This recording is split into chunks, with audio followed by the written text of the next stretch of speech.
So you train in Borden on trucks, and in England it's the same thing?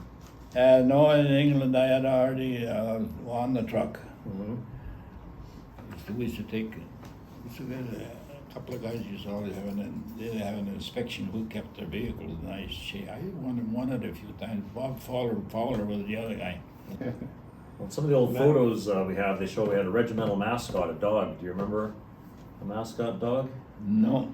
It says that he mostly hung out with B Squadron. I know the squadrons were separate often, Yeah. so you didn't see the other guys. Yeah, I know. Yeah. Yeah. We made a list here. I don't know if you've seen this. These are all the places the Garys were in Canada and England. They moved around a lot. Did you read that, John? Mm-hmm. What a big, in camp shot in the damn tents. Talk about sand. Oh, Little pointy round tents, the old ones. yeah. Yeah. Yeah. Camdy bird.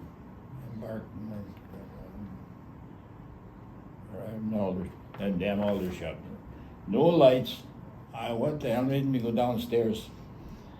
I went down and I was coming back, and Jesus, I went head on into one of those steel posts. Jesus, I bet you I've seen 1,000 stars. Holy cat. No lights. These are really ancient Victorian era barracks they stuck them in. With hardly any fuel for the winter. And cavalry barracks, cavalry horses are down. We had to go up these stairs to go up. Yeah, that's where them posts come in. Kapow! That's something you'll never forget. Yeah. That's where I lost a lot of it too. Yeah, there was a lot of moving back and forth. The regiment would move back. Earlier, they're part of the Yeah. defense of England, but later, to go to ranges, for example, to shoot tank guns, you had to go all the way to Wales. Just because there's not a lot of places in England where you can fire a gun without hitting something, a village. Yeah. So you go out to the coast or places like Wales where it's sparsely inhabited. Well, we were with the tanks. We went out to Salisbury Plains. Mhm. Yeah. What and why I wondered how did them guys get that rock up there? Oh, the Stonehenge. Stonehenge. Yeah. Stonehenge. Yeah. We were training around the Stonehenge area. They still haven't figured it out. No. Well, I'm telling you. Really, they actually allowed training in around They Stonehenge. did, Oh, yeah. It was wide open field up until the 70s. Oh, wide open, yeah. Wide open. You could walk right into it in seconds. Surprised these guys didn't take a shot at it just for the They may sake have. of it. Yeah. We're stationed at Brighton there. Jesus, one time the wind started up and the water from the ocean, and we were just across the road in sort of barracks there. When that water, shoo, shoo, yay, and that ocean was rough. Just like the poor guys when we were going over, I was telling you about that Corvette. Oh Lord, I would never ride in one of those things. Well, they're not very stable. No. But they never didn't sink. Just went bobbing up and down all the time. Alrighty. Must have been a lot of guys sick. A lot of guys got sick on the boat, yeah. Yeah. No lights, you couldn't have nothing, you couldn't even couldn't even have a cigarette on deck, nowhere. They were so strict. They say, well, they could say the Germans could spot you miles away even with a cigarette. Just a little light, yeah. That was some cruise, that was. But then they ended up in Liverpool. I remember there were 2 masts were sticking out from boats that were sunk there, right in the, Right in the harbor? yeah, right in the harbor. So from Liverpool, you took the train, I guess, to Yeah, turned to Aldershot. Aldershot. Dear old Aldershot. So all the vehicles and such, how did they get there? Were they shipped separately, or were they already there, or? Nah, vehicles, no, they must have been sick. We were quite a while in Aldershot. We were for a while in Aldershot, and I forget where we moved next.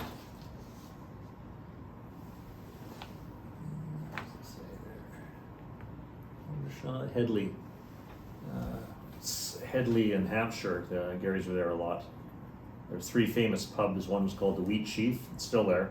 Another one, I forget the name of it, I've been there, it's fascinating. There's a fellow who lives in that town who's actually written a history of all the tank regiments who stayed in that village in Headley.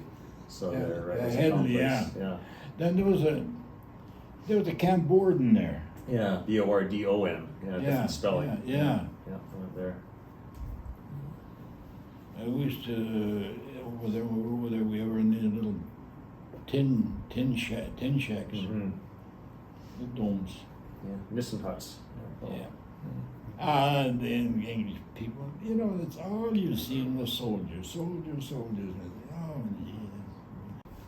So when you were overseas, how did you stay in touch with your wife? There were a lot of Letters. Was it Letters. good? Like Letters. regular mail or? When you write a letter almost every night. Really? Oh, No. yeah, letters take. Did you ever meet any of the Polish Army fellows overseas?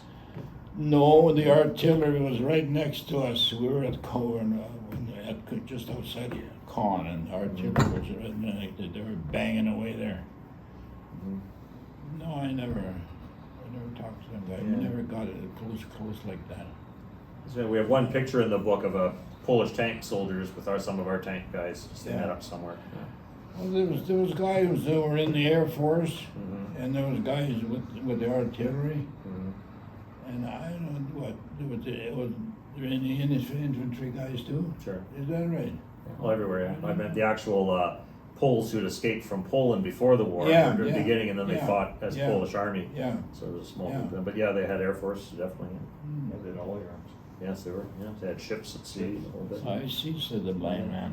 Yeah. So when you were a truck driver, were you always by yourself in the truck, or did you have No, there was a guy someone with beside me. you? It's always a guy with you. Yeah. One night we come back from fueling the M tanks up, and these Germans had these anti-personnel bombs were underneath. They were little beggars, you know. Mhm. I don't know. They said they carried in sort of a basket, and they opened up and they just fly all over the place. Well, we come back from fueling the tanks up that night. We thought, no, we had a little hole. We used to sleep in there. And I got up in the morning, and that night I just threw the camouflage net over top of the cans at the back. Mhm. But how until God, I think so many times of it.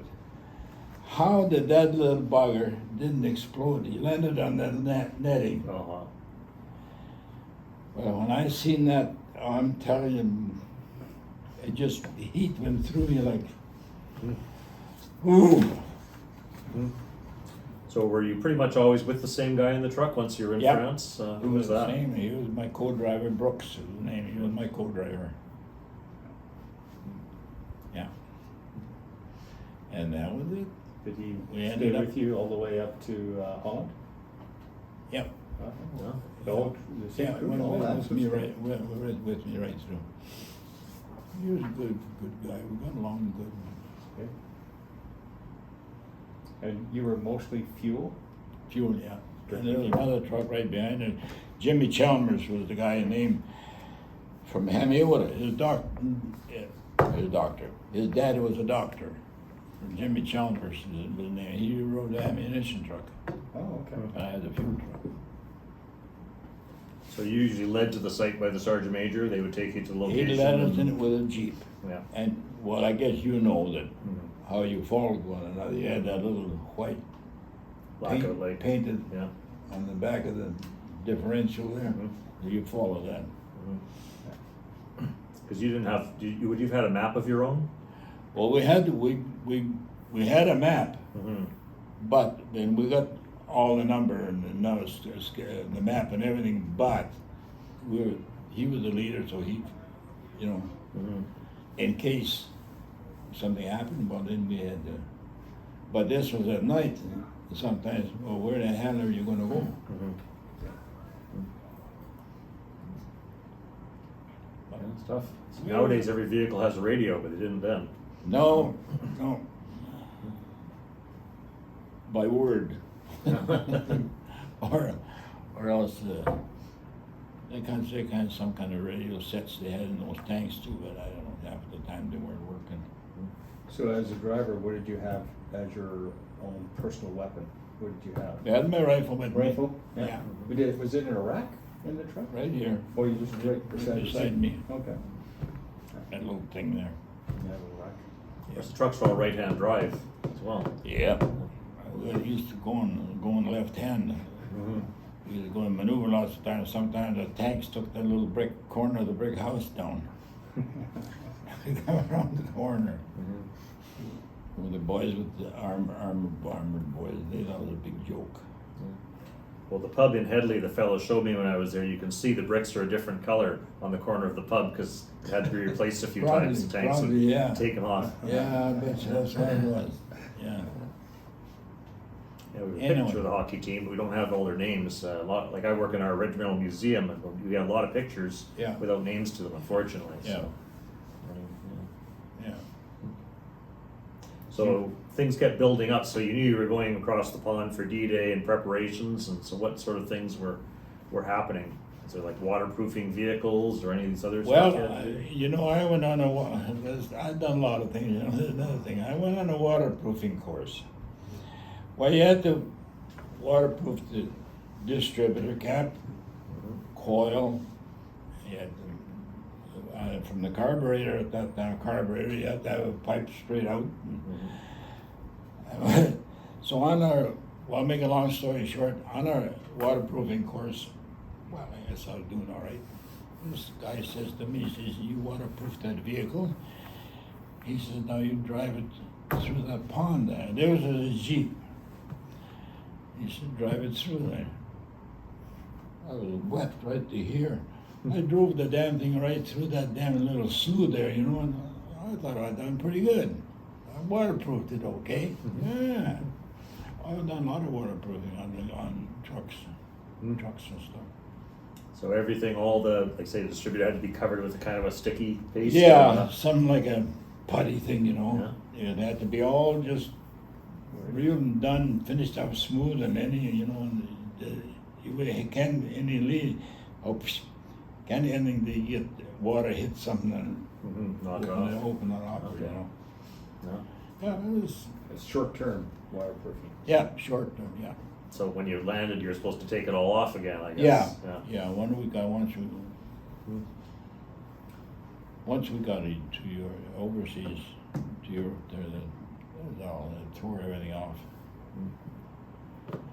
So in order to get across, everybody had to come together like in Portsmouth, that general area, or Plymouth, I guess, is where you went from. So Yeah. what was that like, going to these camps and getting so many vehicles together? You know, I don't know where these vehicles. I don't think them vehicles come with us. I think they were there, shipped, because we got brand new vehicles. So I guess that they were shipped from way. You know, we had stored there ahead of time. Okay, that makes sense. Well, did you ever see the picture of that from the Portsmouth, how this was built out? The hards they built, yeah, they're still there today. Is it? Yeah, in order to get all the ships in and the landing craft. Jesus Yeah. Christ, I'm telling you, that was something. Yeah. If the old Jerry would have knew that, Mhm. oh, but he couldn't get that far. I'm telling you, that was something, you know. I think you're talking about the portable port. They're called the mulberries. Just the ones that they Well, pull across you channel. look They- at. yeah. I see the picture. They had it made those sort of temples and sticking. It looks like a little town in there, you know. Okay. But it was all ships. Okay. Oh God, I'm telling you. Yeah. And plus, you were in the ships for some time before they headed across the channel. So I looked up. Apparently, your group loaded on the 3rd of June and didn't land until the 6th. So Yeah. we've been sitting aboard the ship for a while. Talk about loading the house. I know. We didn't know where the hell we were going. We're going. I guess the trucks had to You go just on the knew ships you were- backwards too, so they could come off. Yeah. Yeah. You know, the way they loaded the LSTs, you know, too, it was quite a thing. A couple of those tanks, when they drove off, they put up too much power, they spin, they got into the sandiest spot, that's where he sat. He couldn't move and finished there. He didn't move. John, you were a truck driver. How do you get to become a driver in a tank? I didn't drive the tank, but it's the guys that drove them off. Oh, but you were. When they used to drive them, when they drive them off, they make it, put too much power on, they figured it's going to get out in a hurry, well, you know. Yeah. And there was one spot there, and it was bad, it was kind of sandy, but then there's further over, you can see that they were unloading them and they had no trouble. Mm-hmm. Well, one fellow who later became a commanding officer, Harvey Theobald, if you remember, he was an officer. Theobald, yeah, I Theobald. He remember was the supposed name. to be the rear link tank with all the radios, and there was a guy out front of the boat apparently measuring the depth. So it's only 4 feet here, you can go. So he went out and it was 4 feet there, but it was about 20 feet in Yeah. a great big hole right in front of it, and Yeah. that was the end of his tank. Yeah. Yeah. Well, pardon my language, once you got the hell out of the boat, Mm-hmm. across, you were gone. So your truck, was it an LST, the big 2-story ones with the doors in the front, or an L? Yeah. No doors on the sides. Okay, well, there's the landing ship tank, the bigger ships, and there's the Yeah. landing craft tank, Oh, the oh, open the ones. Yeah. LST. Oh, no, the door flopped down like Right. this to drive off it. Yeah. So that's the kind you're I on. thought it was maybe Yeah. the truck. The truck doors, yeah.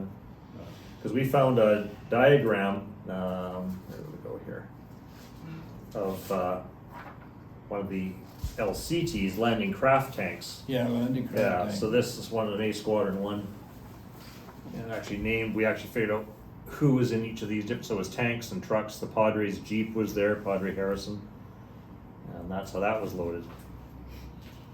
But That was the LST I was on. some of the names, Sergeant Strawn.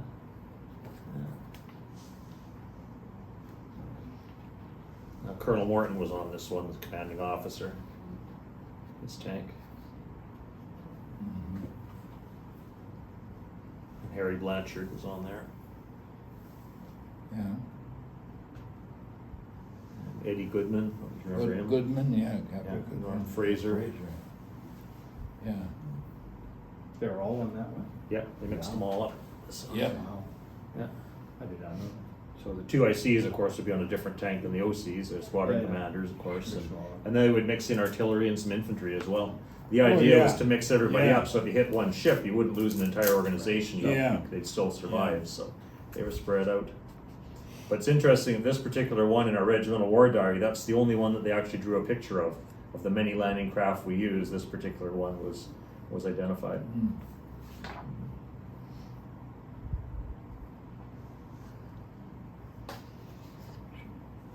It amazes how many damn tanks and stuff they put in there. They could fit a lot in, yeah. Holy gee. Yeah. It's quite the thing getting them out. Of course, the middle row had to go Well, first, yeah, followed by the yeah, ones on the yeah, sides. Yeah. All yeah. the time people are shooting at And then, you, and then the one here, one here, one here, one Yeah. here, and then so you don't tip it. so in our war diary, we found they listed everybody who embarked in Plymouth and when they got off, and they're in groups, the names. So I'm not sure your name is in this group. I'm not sure if those are the same guys who were with you on the craft or not. We don't know why it's grouped that way. Letters. The name rings a bell. You know, it's funny, you forget all these. Oh, geez. Jesus. Well, if I was showing somebody the list of names from when I joined the unit, I'd only remember a third of them maybe, so. It's, pretty great. It is. It's amazing what you forget, you know, honestly. Well, you're amazing me as to how much you remember. It's and I don't think about too much what happened, you know. Yeah. You know, some people, I think it's not very nice.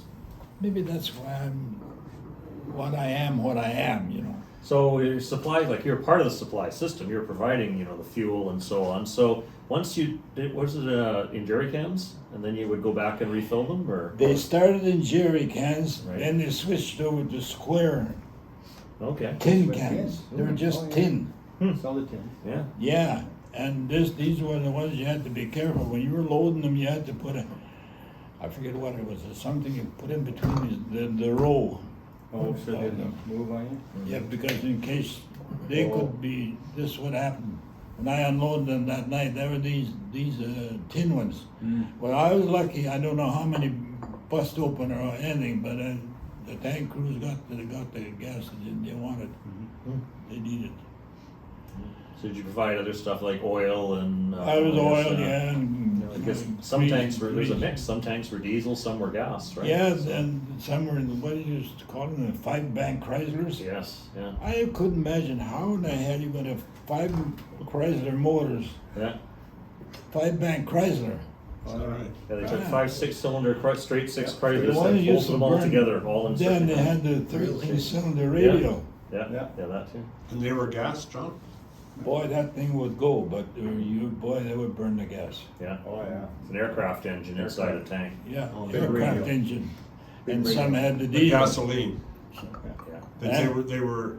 No, they more, they sucked in air, they run on vapor. I know. Oh, yeah. No. Okay. But there was a mix, so the Yeah, Sherman and tank, that- the Sherman tank that we used built by the Americans, they were all different versions, and they chose, since we're building them, all the American ones had a gasoline engine. Sorry, A Ted. V8. And they gave all the other versions with the other engines to the Allies. So we had some with, like, say, the aircraft radial Yeah. engines, the Chrysler Yeah. multibank, some had twin diesels. So all kinds of twin different diesel. things. When the aircraft engine started up, you don't have a cloud of smoke out of it. Boom. Yeah. No, You you, get a roar and it'd go. The Noisy birds though, would too. go. Yeah. I'm telling you. So after you dropped off the fuel, did you go back somewhere and get new cans put in, or? We went back to the next day. We went back to what they call an ordnance depot. At the depot, you and then pick more up. Yeah, then load up again. What did they do with the empty cans? Did the tankers just leave them there? I'll or be did they darned just- if I know. They just left them? Those jerry cans, I don't know what happened to them. They were gone, but then it's switched over to these square metal ones. That was 4 gallon Yeah. how far thing. 4 gallon. I think they were nicknamed flimsies, because they were compared to they a were, jerry can. yeah. Mhm. They were really thin. I Yeah. remember we had them back in the farm in Saskatchewan. Yeah, I guess they sold them surplus. And, Those square ones, Yeah, yeah, yeah. I can They were still very see it thin. like it's sitting here. they had a little Yeah. brass Yeah. cap. and, Yeah. yeah. Yeah. And Little handle spark. right in the middle. No. So don't mind me asking a couple more questions. You were after the war ended in May '45. You came home very quickly, like in June. So Yeah, because the pick was I had a little girl was born. Mhm. I got first choice right away. Okay. So I went on. They put us on a truck, took us to Brussels, put us a bunch of us in a Lancaster, and 2 of us were sitting in the bubble of the Lancaster in the front there, Really? in the bubble. Because you come across the English Channel and the ships down there look like little wee. And that was your first aircraft ride ever, I guess, right? Yeah, That'd yeah. be quite the thing. Oh, wow. big And that was a lot faster than taking the boat. Yeah, them big engines just Yeah. rolling here and 2 on each side. That Lancaster was quite a plane, I'm telling you. Boy. Well, you were telling me that the trip back on the boat Whoa. was a lot nicer than the one going in. Oh Christ! Come back. We're on a ship called the New Amsterdam. Mhm. We had white sheets, cooks cooked and they were served. That's what I'm telling you. We lived high society. Oh, boy, I'm telling you, that Quite a was contrast. something. Oh, quite a difference. Wow. No worries about submarines or anything. It was Wow. all good. No, Yeah. no. Well, one way you were going to war, the other way, if the war was finished, you were finished. Yeah, Went home. left it behind. Left it Yes. behind. No, understand. Well, why a lot of I used to think about it. Why did Hitler start this? I can see what Putin's doing right now too. Scary, That's isn't it? exactly what he's doing. I want a little bit here and I want a little bit there, and if you give me a little more here, I'll be satisfied. Then if he gets that, he wants a little more over there again, and that's just the way it's going. It's going to be going. So this is no good. Yeah. I feel sorry for them people there. Poor bugger, especially the kids and the women. You got the men out fighting and looking for food and everything else. John, I just want to clarify something. When you said that you opened the tailgate and dumped that fuel out, was that in training or was that over in That when we went to fuel the tanks, I forget where it was. Anyway, way out in the field someplace. But what I done, like I said, Yeah. the tank, they couldn't do it because they were shelling and tanks didn't want to give their positions. That's what I thought. So they back one at a time, you see, and it was at night. So they quit, you see, and so I figured, well, what am I gonna do with it? I'm not taking it back. So I just put the tailgate down and give her a couple of good jerks and out it slid. They have a racket. Yeah, they got their fuel. Mhm. Well, Perspurs And I hasn't imagine changed much Sergeant today. Major Tuff was the one on the Jeep Mhm. when he drove us out there. Did he talk to you about it afterwards? Yeah, well, I kinda got hell for dumping it there, but then I got one of the officers from the tanks, seen him sometime after, he says, well, Garry Horse, you done a good job. He said, we got our fuel. You do what you gotta do, one way or the other. Who were some of the other than your co-driver, who else were some of the guys within your group in the echelon, in the supply section that you used to hang around with all the time? We were ammunition truck and fuel truck were for A Squadron, For A Squadron, okay? and that was it, And those are the guys you, for the whole way through, right through, really? yeah. The entire time? Yeah, we knew where they Amazing. were, we used to get a map reading, we used to be able to do the 6-figure map reading, you Yeah. know, and you get takes you down pretty fine spot. So how many trucks were in the echelon? We call that the echelon, that's saying you in your supply group that you were working in. Well, you see, For they A would- Squadron, how many trucks total were there? well, you see, we were the A Squadron, we looked after A Squadron, Yeah. and I didn't know from Adam where everybody else was. Yeah. Well, there were some places. They were all around over the it. place, They yeah. were all over the place. So we were looking after these guys, and that was it. Okay. Mhm. So there was an ammunition truck? there was your- Ammunition your truck and a fuel truck. That was it? That was it. Just the two of you? Just the two of us. Oh, Race- Really? For the squadron? Yeah. Really? Oh, yeah. I thought there was a little bit more. So we broke it down here, it's really hard to read, it's small, but, so this Well, is. there was, they had smaller trucks. Yeah, well, there was these little 1500 Yeah, ones yeah. there. What was yours? Well, I So you had, don't, you were the you bigger know, one? after, I don't remember the 1500 Yeah. at all after. He was in the 3 tons. Oh, you were in 3 tons. Yeah, there's only, Three- see, there's only one 1500 weight. So this is a squadron here, Yeah. and then this is its echelon, just these vehicles. You have what we call the A echelon and the B. Yeah, These are the yeah. guys further in the rear. But this is what you have, right? So you've You were got, the- there's the Sergeant Major's Jeep, Yeah. you know, Yeah, yeah. and a radio truck, for communications, I and then remember that. as many of these, you know, you wouldn't send all your trucks No, forward at you once, would just have- what you No. need. Yeah, But you were always up front. yeah. The same guys were up We- front all the time, they rotated Yeah. through. Yeah. Okay. I'm gonna show you this cartoon that when they did the regimental history in 1945, they actually drew a cartoon of a sergeant major showing how even in battle the crews are hiding under the tanks, and the sergeant major shows up. Guys need fuel, water, anything? And that's That first night that we had, a second. We even crawled underneath the tanks because they were shelling, they were bombing us so damn bad, Mhm. and that's where we slept overnight. Yeah. We crawled under the tanks. Yeah, well, that cartoon's based on a recollection of one of the guys saying they couldn't believe it. Everything was coming down on there under the tanks, and this guy just drives up in his unarmored truck. And you guys need anything? Yeah. So, That was John. So that was you, John? maybe. Yeah, John was bringing the fuel. This is our squadron. We had That's to your look. job. Well, A squadron. We had to look at that was them. Carry your guys. Yeah, and then B squadron had theirs, and C had theirs, and headquarters had theirs, and One of the things I said to John when he told us that story, that he was driving a truck, and I said, well, what kind of truck? Mm-hmm. And he said, fuel truck. I said, so you were driving a fuel truck on the front? And he said, yeah. I said, John, what did you do to piss somebody off?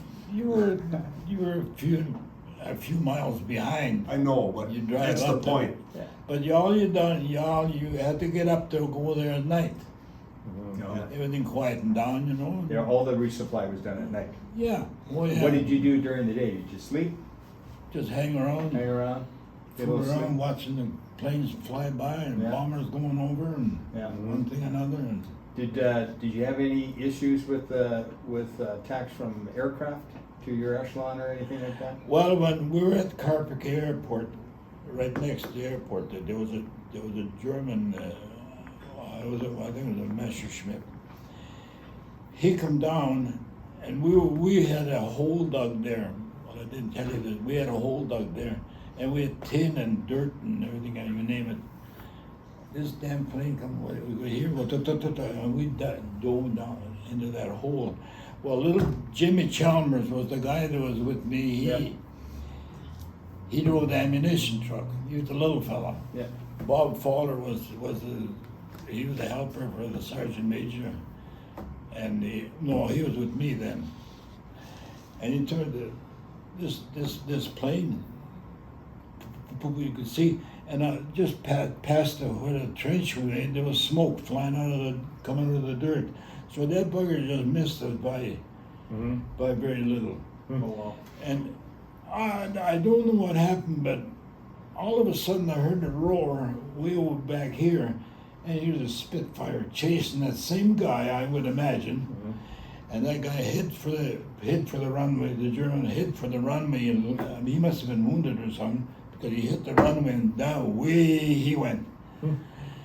Well, the guy come out of it all right, because he was coming back, and he was told if we ever get him, we're going to shoot him, you know. Well, sure, we turn around, we're talking to him, we're not going to shoot the poor bugger, the hell with it. So we just turn around. The sergeant major took him back with a jeep and turned him over to whoever it was. That was the Messerschmitt pilot. Pardon? Messerschmitt pilot? Yeah. Yeah. The Messerschmitt, that Spitfire took after him. Boy, I'll tell you, that was quite an airplane. There was another one before we went overseas. There was, you remember, you guys know the Mosquito plane. Yeah. Well, it was made out of plywood. Yeah. We seen for a few days before, we seen the pictures of the coast of France. You could see the people walking. That's how clear they were, them pictures. That measured them. That's the pictures they showed you? Mosquitoes were taking them pictures. Boy, I'll tell you, that was beautiful. And that was part of the briefing you had prior to... Oh, yeah. No, this happened right there. Oh, okay. So this happened by that airport there. Oh, my God. Okay. Yeah, that one there. But the mosquito, that mosquito, that was a briefing before we went over. Yeah, This right. they showed us all the pictures that's where right. everything was, you know, and everything, just in case you hit a certain spot, well, you more or less, well, I think I've seen it somewhere, you know, and that was it. It's being bombed by aircraft. I know, according to our history, in August there was some of the rear area vehicles got bombed accidentally. I don't know if you were in that area. But, Yeah, I know, I heard about that too, yeah. You weren't there, though. No. just all the other squadrons. But there was a mistaken Somebody else, bombing. yeah, there was a There was a mistake. mistake with signals. There was different colored flares you're supposed Well- to fire up so we wouldn't bomb our own side. They done the Americans, the British or the Americans bombed the Polish artillery. They're right next to us. They bombed them. I forget who it was now. Was it the British or was it the Americans done it? But then the same thing, the opposite one, done the same thing over again in a day or so. Done the same thing. Yeah. But I think it was the British done it first, or was the American done it? I think it was the American done it first, then the British done it the next time. Yeah, it was But a that signal. Polish artillery was right next to us. Boy, they used to hammer away there. Given you're the longest serving Gary or so on, anything you'd like to say to the soldiers of today, to the Well- current Garys? Take care of yourselves, boys, and do your duty the right way. Do what you're supposed to do. Think nothing of it. You have a job to do, and we were the same. Where we had to go, we went there. And that was it. Regardless, day or night. Sometimes you were fueled in the daytime even. But they had a position where they maybe weren't doing anything at that time. Well, we'd fuel them up. But they would always come back a little bit, maybe a mile or so, and that was it. Agreed. But Good words, John. you know what, that thing, what thing to me, I was used to drive tanks with Cam Borden and one thing and another, but I don't know, the other guys took over and I was a driving mechanic at that time and it's all picked me here, John, you're a good truck driver, go ahead and drive. I was as heavy as a pig and poop driving the truck, I used to like it. Good. I done what I was supposed to do and that was it. Well, thank you very much for your Yes. service, John. Yeah. I feel so sorry for people that what's going on now. I just sometimes I'm thinking what could happen if you ever push that button like he said. But God help us. Waiting for it to load here. Like I say, I get along even with the dog, but as long as he don't bite. Absolutely. He bites, Or you bite them back. He bites, we're in trouble. Oh, yeah. Well, that's what you've always said, is we gotta get along. Hey, You've always said that, we just all gotta get along. you know, if people got along with one another, I don't give a damn if you're Russian, Polish, Ukrainian, English, or what you are. Let's get along. For God's sake, there's room for everybody. Absolutely. So John, it's, you must remember the same thing when you first did your training, and then you deployed, and you got to England, and then you deployed to France and Germany. When you were getting new kit all the time, but you were taught on it, or you learned it very quickly at the time, right? You learned it, and Well, that's the way the soldiers are now. But you learned yeah. it, but you, I only had grade education, but a lot of things that you learn, I don't know what it is, you remember it. Yeah, absolutely. But I think at the time though, because there's a sense of urgency, you have to learn it because your Oh, life's yeah. gonna depend on it. Your Yeah. friends' Oh, life's yeah. gonna depend on Oh. it. Absolutely. Oh, So God, yes. you Also- and that's what Gord is talking about, is that it didn't take very long for Oh, no. us towards the end of our careers. We were looking at this equipment and saying, I can tell you a C-42 radio, but or C-46 set, but I Yeah. don't know this new one. It's all computers Well, and buttons, and I put- have an engineering background, but I'll tell you, it's just unless you're trained with that, right at the Yeah, start. what, yeah, And yeah. you know what I mean? Yeah, 'Cause yeah, you, yeah. you did that intuitively. Yeah. The Mhm. trucks, Yeah. the equipment, and Yeah. everything else you used. Yeah, That's well, the same even thing. you take back the truck. I would say, for instance, the one I was driving, you take that machine you got there now. I got into that, I wouldn't know. Oh, it buttons and switches What everywhere. the hell, wouldn't even know how to start it. But you learn when you're young. For example, you could probably take a rifle Oh. apart blindfolded because you did it. I used to go hunting, Yeah. that was But you learned that when you were young, and you Oh, learned yeah. that at the start of your training.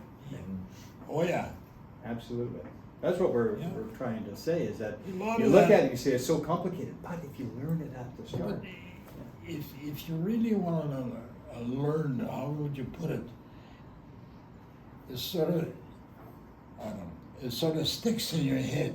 Yeah. It seems to certain people, maybe Yeah. wouldn't do it, but it seems to you stick in your head and you got that there, right there. Mhm.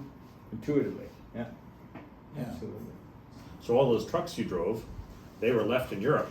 We didn't Yeah. bring them back to Canada. No. We gave them away. They were taken to Czechoslovakia because all those countries Yeah. have been I destroyed. wondered- So we gave away all our trucks and stuff to help them Yeah. I rebuild. wonder what happened to all that stuff, Yeah, it was Yeah. all, it was All delivered, that, and they would yeah. drive huge convoys of trucks to Czechoslovakia, and they'd get on a bus or a train and come back and pick up more trucks and drive them all the way down. That's what they do. But to melt them down. No, to rebuild, No. because all the farms were destroyed, the Germans had taken everything. Oh, that's right. So Yeah, that we yeah, gave them all our yeah, trucks and yeah. tractors and things so they Oh, could yeah. rebuild their lives in these countries Yeah. that the Germans had wrecked. Yeah. Well, Son of a gun, That's where your truck ended up. Yeah, it's probably serving a farmer. Poor damn truck. Czech Republic. Yeah. Truck. Let's remember the last three numbers, 7 to 8, Now, did you have the same truck the whole way through? right through the same. You're kidding. Yeah. Really? Yeah. You took good care of it? Yeah. What'd you say, you had to change the transmission once? Differential. Differential, Not transfer case. transfer case. Hmm. That was, You take that damn thing out of there and try and get that in there, and get that first bolt started to get that in there. Well, you did a good job. Yeah, what the hell, we gotta go. Absolutely. No, we had a job to do, and I think the Gary's done pretty good. Gary's acquitted I himself think very we well. got a pretty good name, Yeah. and I think maybe few, but I think the Canadians, they behaved themselves pretty good too. Mm-hmm. And there was no problems there. Like it is now, you get all this sex drive things going, and everybody's screwing this guy, screwing that guy. God damn it! Well, I can tell you because of members of the regiment like yourself and others that I've been fortunate. So has Gord and Bob. We've had the opportunity to go to Normandy. Mhm. I haven't been to Holland, but the others have been. We are extremely, to this day, I think my first trip was mid-80s. It was the end of the war celebration 50 years later, so it was 95. And when I went from that very first trip, everywhere where the Garys had gone, the local population of people would come out and would say that. Ted. And it was again folks like yourself who acquitted themselves exceptionally well. And Ted, no matter where he went, yeah. there was Fort Gary plaques, badges, and Yeah, stuff. yes, No yeah. matter where. There's actually some things in this book, and I've been there several times We that I have haven't nice seen. boys. Eh? We Well, I'm left our sure you mark. still had some You know? some fun. Had some fun, yeah. Had some fun. And after we ended up in Nijmegen, there was this, I told this so many times, different people just, we ended up by Nijmegen, we stopped at a farmyard there, parked there, and there was 3 girls walking around there, and this old Dutchman, he had these girls, but he kept that close watch on them. But the next day, he says,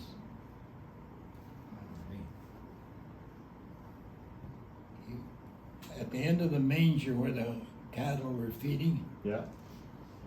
he pulled out a bunch of straw here. There was a Spitfire out here, crashed, and there's the pilot. Wow, we He kept him was there. saving that pilot there, yes. Oh wow. Called me over and he showed me, and he came out. Oh really? Yeah, Came out when you were there. yeah. I've heard about that. That happened in several villages. Yeah. Aircraft would crash, pilots would, the Dutch would take them Spitfire and was bury out. them. They didn't want the Germans to touch them, so they hid Yeah. them. Yeah. Which actually wasn't the right thing to do because nobody knew what had happened to them. Correct. And the Germans actually did But you report see- through the Red Cross when they What he was found saying, Allied he was casualties, saying but that Dutch the wouldn't allow Germans it. looked all over. Yeah. They were, every damn place you could, he said they were looking all over. Hmm. Yeah. He wouldn't give it up. Yeah, interesting. Yeah, save that guy, I'm telling you. Well, it's amazing what people will do for people. Mm. Help. Well, you've seen that. You saw that when you were deployed. Yeah, I tell you, it's, Coming off of one. So Yeah, I didn't Yeah. think they had that and technology. these were big, good sized ships. those are the big buggers then. Yeah. I was amazed how much stuff they stuffed in there. So this is D-Day +1, so the second day. They were bringing in all these things. These are all the trucks and backup stuff coming in once they'd taken the beaches. And these are all British and Canadian radio trucks and Yeah. signals, and that's a Signal. scout car there and all that kind of stuff. So, but these are the LCT landing craft tank that came up on the beach. Yeah. You can see all the tons of ships in the background there. It was just Oh. a huge effort. Wow. There was a couple of Yeah. big battleships there. They were Mhm. firing Just at on the beach. Holy Christ. Yeah. And then these things are called barrage balloons, and that was Yeah. to prevent German planes from strafing. Yeah. So each balloon had half a dozen wires coming down cable, from hey, it, so cable. if they flew under, they'd get their wings ripped off. As So soon as Yeah. you hit that one of the little cables there, he's be gone. done. Yeah. They stayed away from them, I'll tell you. These are some color pictures comes from the National Archives. These are Canadian. So there's that house Yeah, at Bernier-sur-Mer where you landed. Yeah. There's one of the landing craft that got sunk. Actually, it got damaged, so it just stayed there on the beach. And that's, so these are guys coming in again the second day with their bicycles and everything else, so the beach Really? is partly clear. Bicycles? Well, the idea was that they figured we'd move ahead so fast with the first guys, the second guys to catch up would have bicycles. Yeah. And they trained with these things. By the time they got ashore, there was so much traffic, there was nowhere to go. Oh, So they threw all the bicycles in a pile, Traffic- and every the French kid got a traffic- brand new bike. Traffic was awful. Wow. But yeah, so even though the ship was stuck there, they was still manned because they had any aircraft guns. Yeah. So these guys could Yeah. be useful. They just stayed on board it and used it, and it was also used as a shelter and things like that for as you're wounded. But this shows how far the tide could go out. Well, John, you would know about the traffic because you would be probably Yeah. stuck on the beach there. This for a is while, taken wouldn't you? from the beach. We weren't stuck very long. We Yeah. got off. Something, I don't know what happened. I drove a tank off. And then I went back and I got the, now why I done that, I don't know. I still can't figure it out today. And then I went back and I got the truck. Okay. Why, Short a driver or still- I- something, yeah. I have thought about so many times why I took that tank. I drove it off Mm-hmm. and just threw it past the little house there and I ran right back. But Okay. I was in the water above my knees when I got back, so. Mm-hmm. What we done, and then Yeah. that was from there on. That's a little thing called an LCA, landing craft assault. That's what the infantry landed in the first day. Yeah. And they didn't use them after that. And here's one. This is one of the ones that was knocked out, so it's left on the beach, and everybody's just walking around it. And then these are more of the landing craft tanks coming in. Again, you see on the horizon the big ships. Yeah. These guys arrived, and the guys were landing first. Yeah. They were up in bloody water that day. Well, yeah, and you see these guys. They have big packs on their back because the guys who landed in the first wave, they had just basically the clothes Yeah. on their back and ammunition. They didn't Yeah. want to. But these guys they're the second line Rifle troops. in one arm. Yeah. Yeah, but very few color pictures taken then, but that's Yeah. this shows it pretty well. Yeah. Okay. Big brute. Those are big boats. I'm surprised what you could put in there. Oh yeah, and the LST meant landing ship tank. The nickname was Ship large, tank, slow LST, target Yeah. because they went all over the world. These things could cross the ocean. They weren't very comfortable. They were flat bottomed. Yeah. They were designed so they could go up on the sand and then float off. So they had to have a flat bottom. So they were very unstable at sea. But they had a full-time crew on them who lived on them, and they moved stuff all over the place. Wow. So it was actually modern roll-on, roll-off ferries work the same way, where you drive right on the ship. And these are the ones who developed that idea. There's one left in the world. It's in the States in New Orleans. They've restored it Wow. as a museum. And there's only one of these left in the world, the landing craft tank. Yeah, It's in England. It's actually sunk. They pulled it up and restored it all, so it's now on display. Wow. Where do they keep that? Imperial War Museum in I think Duxford. Yeah, that's the heavy utility passenger version of the truck. With the old Jeep. Looks like Yeah. a Jeep to Yeah. me. That's the Humber Scout Hummer, car, Yeah. and then there's the 1500 weight, the small 1500 truck, weight, yeah. and there's the Tank. Firefly, the long-barreled Sherman, Yep. the little Stuart tank. Just the maps, I think. That's one of the Fort Garry Horse tanks. The color, one of the few color photos of a regular one. And there's a 3-tonner. That's the one. Yeah, Mine had the number 728. I remember right. that number. That's worth looking up. Yeah, so just some of the pictures I brought to. And 728 you had throughout the war, the same vehicle? Yeah, the last number on it. There was a longer number, but the last 3 letters I knew remember was 728. And when you know came why. home in Holland, you left 728 there, huh? Yeah. They left it in Holland, yeah. Some farmers got it, I guess. Yeah, still. Could be. Well, John, we missed part of the recording of when we asked you why you signed up for the war, and I wonder if you'd tell us your decision of signing up for the war, and then your decision of why you joined the Fort Garry Horse. Oh. Well, why? Well, like it was, I went out and I started working, you know. So I went to work at Walter Pool, a farmer. I was picking stones there. I made $30 that spring. So I went to Winnipeg. Well, I just got into Winnipeg, and I didn't know where I was going. I just went to a place where they were people were joining up. I could see the guys walking this. So I went along with them, and that's how it happened. So once you signed up at, I guess, Minto Armory probably, the old big armory in the West End. That could be. So did they say, okay, did you have a bed to sleep in that night? Like right away they took care of you, or how did they? Jesus, I Did forget. you have to go home? I Or? forget. Yeah. No, I had no home to go to. So they must have said, all right, They you're- must have. Because I had nowhere to go from then on. I didn't know Winnipeg. Period. right. I was out a country boy. hmm So I guess they must have done a medical on you, and they gave you uniform and everything. Yeah, I got a uniform and everything, shoes and all that stuff there, bed. And did they call you a trooper right off the bat? Were you referred to as trooper? Oh at the yeah, time? trooper, yeah, trooper. When did you become a corporal? Oh, it went back in England, before I went to France, sometime. Yeah, and I was, after I come back, I heard, somebody was telling me that you were due for a second hook, but you got back sooner, so you didn't. But that was life. And went back and like I started farming. I think I was a farm for 13 years. When you became a corporal, you got more money? Yeah, 10 cents a day. Overpaid, huh? That was. Well, were you a smoker?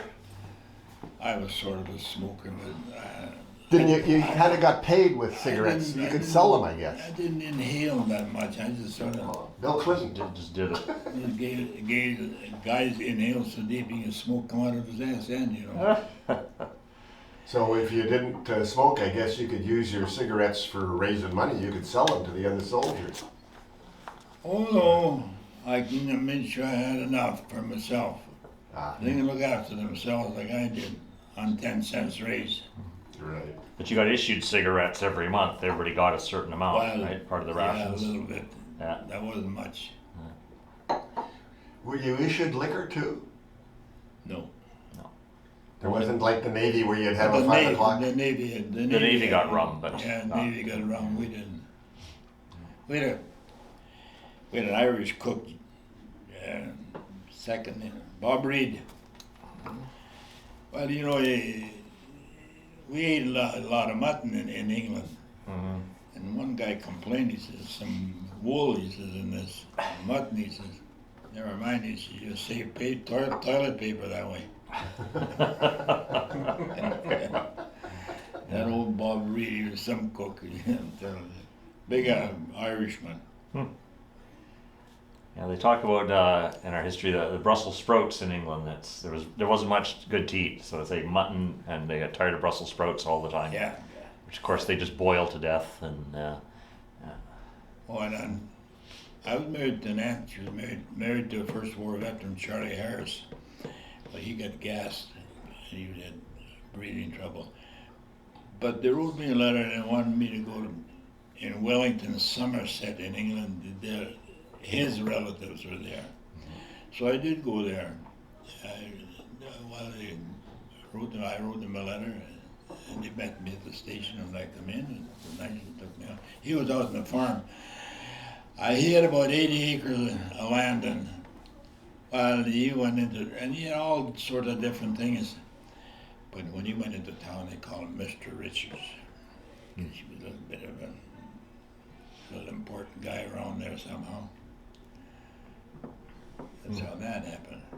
On his farm, they had, on the corner of his farm, they had a great big damn tower built, and it was sort of pointed up. They had stairs in there. You went upstairs, right, up till you got to the top, and there was 4 little windows up there. You could see way into Wellington and all over, beautiful scenery. Hey, there was a boy there, and we were going to get some rabbits. We're going to get rabbits, all right. How they caught their rabbits is with a ferret. Oh. Put a ferret down the hole, and he knew the rabbit was coming out of the other hole. He had a bag there, and the rabbit ran into the bag, and he had the rabbit. oh, that's a good way.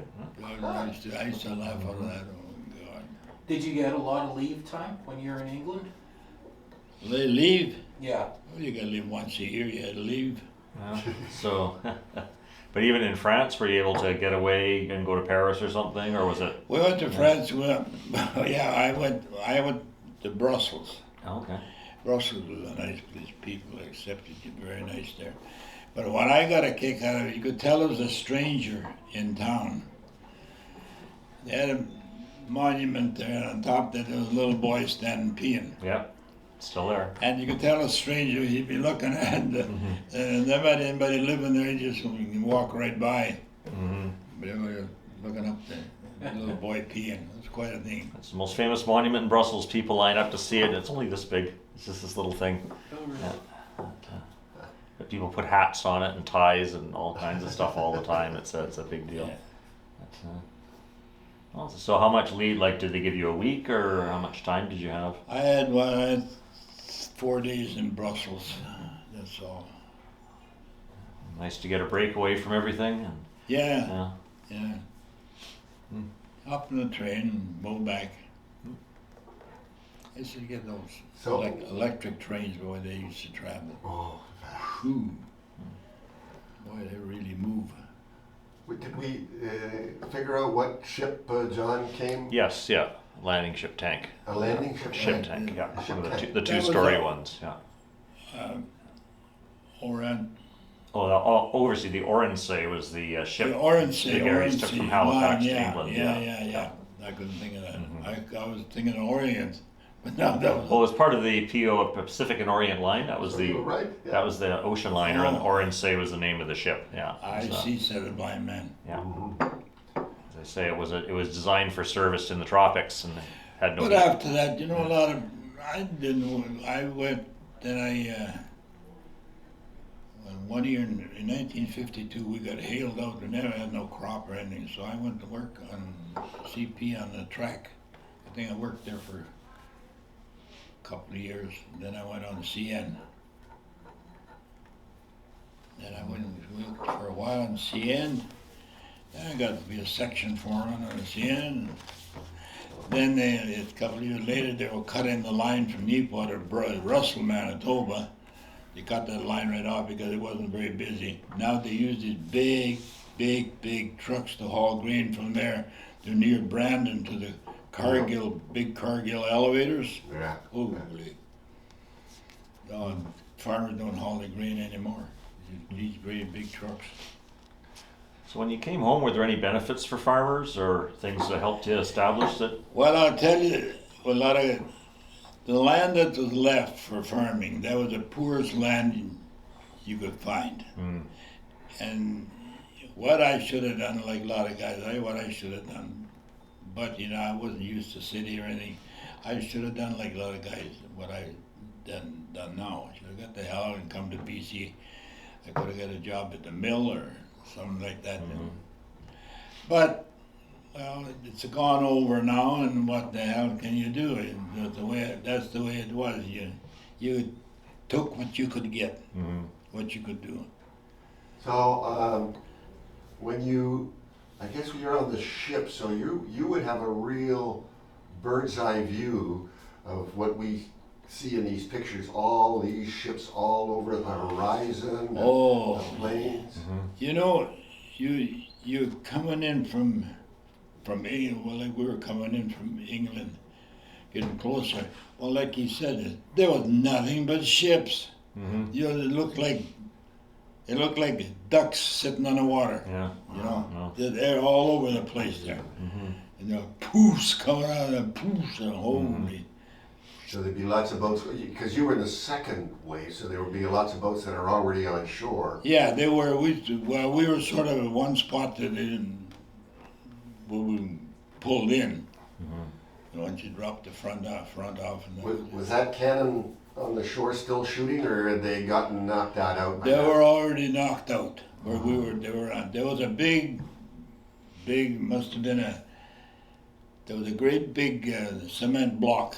Yeah. They say they were saying after the walls were 4 feet thick on it, and there was an 88 sticking out of it, but that was gone when we got there already. The First wave took that barrel out. was sticking out there, yeah. but it was knocked out. So we see all these vehicles lined up on the beach. I guess it was a real traffic lineup just to get off the beach. And nobody's shooting at you at this point in time. But nobody's shooting at you at that point. No, when we were Except the going, sergeant. when we were going in, there was nobody shooting at you. I can say we drove off, but that first night, like I was saying, we had to sleep under the damn tanks because we were sort of almost out in the open. Right. We crawled underneath the damn tanks even to sleep. I was at Benny-sur-Mer. Yeah. Was the first to harbor the first night. First night. Yeah. Oh, geez, with hell going, they were bombing the hell out of everything, you know. Yeah, 'cause they did a big counterattack that night. That's when they brought in their better troops and went after them. I didn't. The time I was talking to you about Falaise, you heard about Falaise. Yes. Yeah. That was they weren't Germans were supposed to trying to get Germans to surrender, but they wouldn't. So when our side, the way I heard it after they pulled back, and when the Germans started, they figured they got it. They're going to start.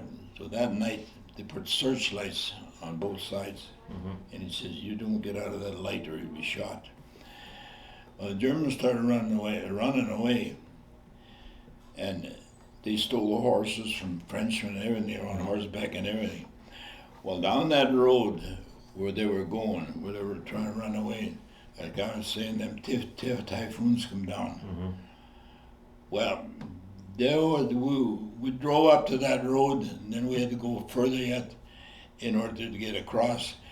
There was horses, you name it, there was everything laying there. Oh, what a mess. But them typhoons had a picnic there. They just blew the hell out of it, you know. Oh, I always seen a little puff of smoke out of each one. Down. I think of them guy guts, them typhoons. They just come down there. They're always circling up there, circling. So they got orders where to go down, they come. Yeah. Well, the Germans found they couldn't move in daylight because the Oh, typhoons would get them. And they no. blocked the roads, and they were all trying to escape through a very narrow area that we were trying to close off in the Falaise Gap, they called it. But there were them typhoons, well, they call them tiffies. They were pretty accurate, them boys, I'm telling you. I give them the guts. They come in like they did, you know, just woo. But once they were coming, well, nobody was shooting. They were ducking. Yeah. That was it. Ducks on the line. Did you ever see any aerial battles? No, I did not, but I heard a lot of it. Well, I've seen a couple of planes shot down. And you would have seen these huge flights of Lancaster bombers going over. Oh, too, I guess, eh? God. And they were mostly in the evening, all getting dark, and they were going. And we were stationed on the south coast of England there. You could hear them engines. So a lot of them coming back, they had emergency landing fields for them. Some of them was one motor was stopped already. Some of them had a couple had two motors, had emergency landing, they flop them down anywhere in there, the runaways, and that was it. So one of the things the Sergeant Major does today when you're doing resupply, if the frontline troops have got prisoners, the Sergeant Major takes them off them and brings them back. Did you ever have to handle prisoners or? No, No? there was nothing to do with us. Seen the end, I guess it was sort of part of the infantry guy. He had a whole line of, must have been about at least 30 German prisoners. He had them in line there, walking down the road. But where they were going, I don't know, because we were moving up. And They're moving up and they're moving back, yeah. So. You see a thing and then you see it once and that was it, you're gone. When you're there, and you're going into town, you get a chance to go into town, wouldn't you, or anything like that? And could you get a beer? Well, if you're going for a little town, the hell, there's people even handing you a bottle, you know. But I've never bothered taking it because you don't know what's in there. No, that's true. I don't never take the chance. But I think in Holland, the people were the nicest, aren't they? Starting from Belgium to Holland, they were really nice. Yeah. They were great. And that, just outside of Nijmegen, that Arnhem Bridge, I've never seen a bridge so battered by bullets and stuff as that was. Mm-hmm. You know, they built a new one. They kept Yes. having it as a memorial, Mm-hmm. and they built a new one next to it. That's what I heard. That's the one of the bridges that the airborne took on the first day, for Pegasus Bridge they called it. It's sitting on the land, and then they built a new bridge beside it, so you can still see the original bridge that the parachute troops caught. Yeah. But the big bridge at Nijmegen was rebuilt. The original's gone, but I know the one you mean. It was fought Yeah, over I know that. a They great said deal. they Bridge built- too built far. a- That's the one, yeah. built a new Yeah. one. Mm-hmm. Yeah. So I saw you were. Did you join the Legion right after the war, or sometime later? I was, sometime later when I got out of farming and stuff, I didn't. How I had the Legion, I joined the Legion in Ypres, that's right. Oh, okay. But you know, out there in the farm, you never go that much to town unless there's some kind of supper going or something. Well, then you went in. Then I lived in Honorary. We had about 29, 30 members there. I was the president of the Legion there in Honorary. Oh, really? I even got a button. Do you, Darcy was telling me that on occasion, and now you go to schools on Remembrance Day or whatever to talk about your experiences. Do you still do that? Not anymore. Not anymore. Not like they used to as much now. I don't know, see, I think people they heard enough about it, you know, so they kind of leave things alone. Once in a while, people ask you things, you know, and even ordinary, you know, Joe or something got talking about it, especially having coffee somewhere. You hear them talking, and one hears from the other something, and all of a sudden, I thought about that, but I'm going to ask you about it. So. But I don't know. My life was, I got along with people.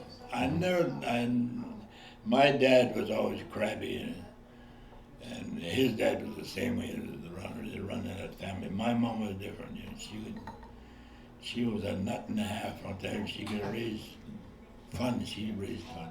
I think I took after her. But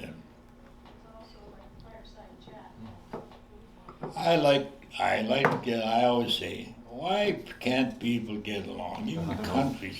Why did the war start in the first place? Germany. Putin doing the same thing as Hitler was doing. Yeah. I want a little piece of this. Then I want a little piece of that. And these damn pieces come to a big piece. It becomes a bigger war. And he's always said he's got his crew ready to push the buttons. Yeah. That's just like Hitler said, I only want Czechoslovakia. I won't take anything more after Yeah, this. yeah. Here's a piece of paper. Oh, yeah. Promise. And we kept believing him. Then he went one different countries, you know. Poland, one thing. Poland. What was that? Lech Walesa when he got that back from Russia. Right. That Lech Walesa. I remember that damn name for some reason because he got Pretty famous at the time, basically led he was the a shipbuilders' strike. shipyard worker Yeah. or something. Yeah, he was. Labor. And that's what Yeah. ended communism in Poland. Yeah, ultimately. Yeah. Last night, one of the reasons why we're here, besides we're enjoying chit-chatting with you, but it really came to the fore last night when we're sitting in that lovely restaurant. We got a retired Brigadier General Kelly, and we got a retired captain, and we've got an honorary colonel here, and the lady, the waitress, said, "What are you doing?" And we said, "Oh, we're here to interview a veteran that landed on D-Day." And she said, "What's D-Day?" Well, exactly. We had And to tell her. you had the three military boys yourself, and we've got this. Was Mo? Yeah, was going Couldn't to Mo. believe it. Yeah. Couldn't believe it. Yeah. And this was an educated girl in her 20s, perhaps. Sure. Had no idea what My D-Day is. granddaughter was there. She knew. Yes. I knew But that's why this is important. Because if you don't talk about history and Oh. record it, you're bound to repeat it. And, Oh yeah. This, when we had to explain it, she goes, oh, it still didn't sink in that that day was when the free world tried to take back Europe at the cost. Yeah. That was At huge. the cost of many lives. Many lives, many of your friends. Many friends, Yeah. many lives. Yes, you bet. So, And we are lucky ones that came back. well, that's every time you talk to a veteran, they don't say, oh, I was really good at this, I was really good at this. Their only answer is, I The was thing with lucky. a lot of people Lucky. wonder how things go. You were trained for that. I don't give a damn if you're driving a tank or truck or jeep or what the hell you are. You were trained. You had that in your mind. You knew what you were supposed to do, and you done it. That was your role, you call it, or job, whatever it is. You done it, and that was it. It didn't bother me. I had what I had to do, and that was it. Wherever I was sent to go, sure, we fuel our tank. Sometimes in the daytime, they weren't busy. Well, things sort of quieted down. Well, the tanks could pull back a little bit. Well, we could fuel them up in the daytime. But a lot of time, most of the time, we were out at night. How long would it take to fuel a tank? Oh, I don't know. They're big funnel. They just dump it in. I don't know. Didn't know. They just stood on the back of it. 2 to 4 fuel tanks, depending on the type of tank. Yeah. But that's a jerry can at a time? Yeah, 5 gallons. There's Well, no there used pump to in be your those- tank. There used to be those jerry cans, but after they had the 4-gallon The flimsies. Yeah. square tin ones. Yep. They said they had a large funnel. The fuel ports were on the top of the tank. They'd open them up, The air. drop the funnel Yeah. in, and just Yeah, pour it in. just- Yeah.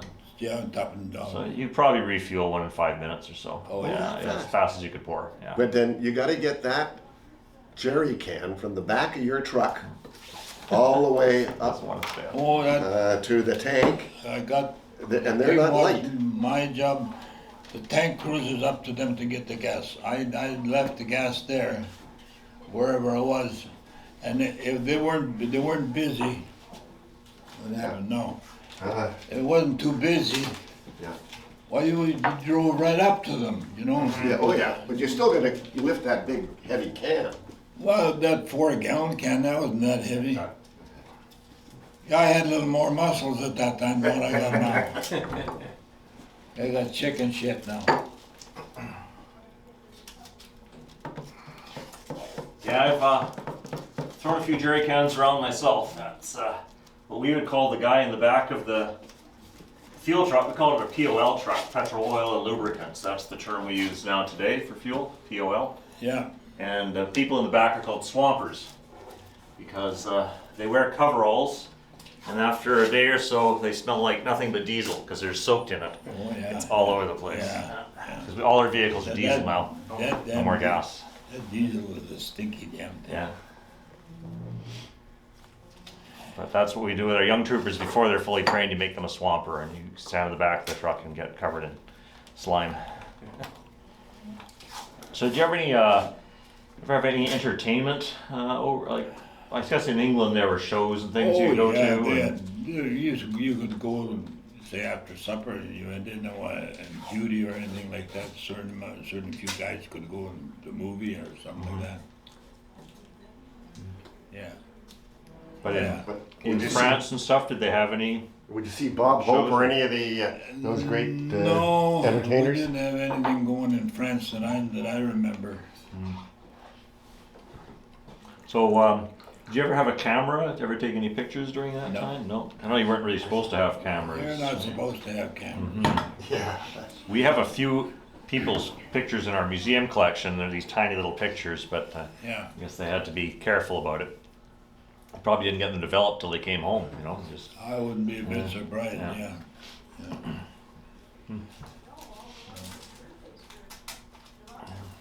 How many uniforms were you issued?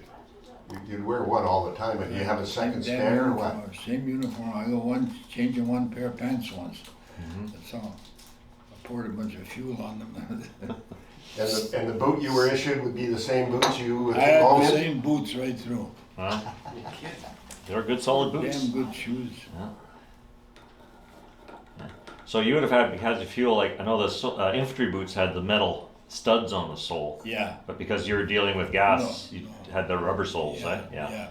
Because sparks in the back of the truck would be a bad thing. Strips. Yeah. Yeah, tank crews had those things too, because the tank is smooth metal and you can't climb around with No. studs on, you'll go sliding off. It was for the size of a vehicle, you know, the tank, the driver, you only got the little seat there, Mm-hmm. and you got your steering things and your co-driver, the same thing. You haven't got that much room. Mm-hmm. You open that bloody thing, you got to pop straight out. Yeah. Well, the hatches were very small. You had to turn sideways just to get your They, your shoulders out. I heard someplace that I heard from some other guys there that one officer got shot by a sniper right through the temple, and he was a tank crew commander. And I don't know who it was or I don't know. But then from then on, then that guy was up in the church steeple, Yes. and with a 12 power. They got the rifle after the scope, 12 power scope. Mm-hmm. After that, there was no more church steeples left. I've been told that Every before. Yeah. Church steeple was gone. Yeah. Because they were told See- before the D-Day, You the see tank quite crews. a ways. Oh, gee, there goes another one. You know. They were told that not to damage churches and cultural property. There's a lot of Yeah. historic property there. Well, that lasted until the Germans used them for sniping. Yeah, up in church steeple, 12 power scope. Ooh. So you were there for several winters. Did you? There was a couple of bad winters where you had lots of snow. Two winters, I think, wasn't it? Yeah. Well, it was 11 months The one, in Europe. From Right. June 44 to May 45. So, Yeah. the one winter we were sort of part of Holland there. I remember the stuff was freezing up and ice and stuff. Yeah, that was the kind of pause in the Bevelin Canal Yeah. in area, Walcheren area there. There was kind of a hot, What Long haul. amazes me is those big windmills. They do their grinding, they do their power, they got, it amazes, and that thing only hardly turns. They pump the water, everything else. It must be geared different spots Oh, for yeah. different things there, you know. made of different stone wheels they'd put Yeah, inside to yeah. grind flour or fine Yeah. grain, whatever. Yeah, grind the flour and everything. Mm-hmm. Amazing, you know. The size of that thing's big. Mm-hmm. The propellers were a little bigger than the Lancaster, I know that. So That was- when the war was over, when they announced the war was at an end, that day, where were you? See, now I forgot. I was talking about that place, Oldenburg. Yeah. Oldenburg, Germany. When it was in Germany, Mm-hmm. in part. And that was the time I went across the canal with a guy pretty got drowned. We got that Ah, a the couple canoe, yeah. bottles of whiskey, and Sergeant Major, tough matter than hell. Kuharski, where were you? You know, he liked to drink and everything. Everything is okay. Oh, that was. Like we got a goddamn canoe and I can't swim. He got out of the canoe in the front and I was sitting at the back. And I yelled at him, "Grab that!" He just grabbed it in time, or I'd have been gone. I think my heart pretty near popped out of my throat. We got back all right. As the War Diary mentions, in Oldenburg there was a German anti-tank unit with called basically anti-tank guns mounted on tracks. Panzerfaust. No, it's the rocket. But anyway, and they'd run out of fuel. The Germans couldn't move. So we have some pictures of some of the Garys. I guess they put some fuel in these things and got them driving and drove them around. And we actually have a part of one. We have a gun sight taken out of one in our collection. That's See, I all they wasn't could bring home. I wasn't very long before I was sent out right away. Mm-hmm. Yeah. They had priority for people that you had a wife and you had children. You had, they were the first ones going. Right. Going home. Plus you joined early too, so that counted. Yeah, and I wasn't very long. I was gone. Like I was telling you, they loaded me in a few of us in the truck, took us to Brussels and put us in the Lancaster. Mm-hmm. In England, I was sitting right on the, three of us were sitting in the bubble in the front of the Lancaster there, the big glass. Wow, quite an adventure. The old big propellers just grinding away. And what boat did you come across? Hey, You came across in what ship coming home? coming home, New Amsterdam, Dutch, got white sheets, where meals are all served. Jesus, we're telling you. And you would come back to Halifax? I'm back to Halifax, yeah. And then what, did they do the demobilization there? Did you just get on the train? Sorted out Yeah, who was going where. yeah. Well, you're going in Winnipeg or some of these places.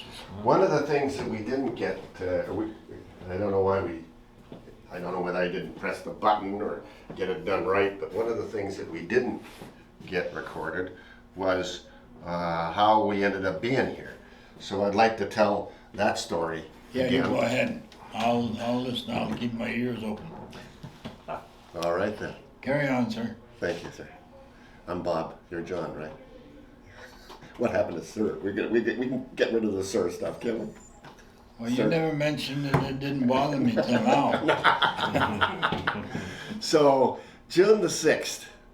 I guess this story really starts June the 6th, 1944, because that's when the free world invaded Europe to liberate it from the Nazi scourge.